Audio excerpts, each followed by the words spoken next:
شادی کرا دیتے ہیں وہ غلط نہیں ہے، آج بھائی جان کا پتی بنا دیتے ہیں وہ غلط نہیں ہے، لیکن حجاب میں ایک لٹ دکھ جاتی ہے، بالوں کی ایک لٹ دکھ جاتی ہے، وہ غلط ہے۔ چلو آپ کو بھی جواب دے دیتا ہوں۔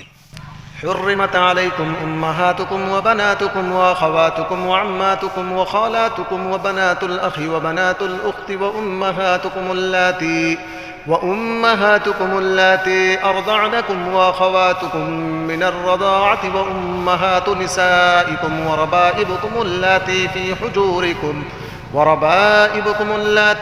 حجوركم من نسائكم اللاتي دخلتم بهن فإن لم تكونوا دخلتم بهن فلا جناح عليكم وحلائل أبنائكم الذين من أصلابكم۔ تم پر تمہاری مائیں اور بیٹیاں اور بہنیں اور پھوپھیاں اور خالائیں اور بھتیجیاں اور بھانجیاں اور وہ مائیں جنہوں نے تم کو دودھ پلایا ہو اور رضائی بہنیں اور ساسیں حرام کر دی گئی ہیں، اور جن عورتوں سے تم خلوت کر چکے ہو ان کی لڑکیاں جنہیں تم پرورش کرتے ہو وہ بھی تم پر حرام ہیں۔ ہاں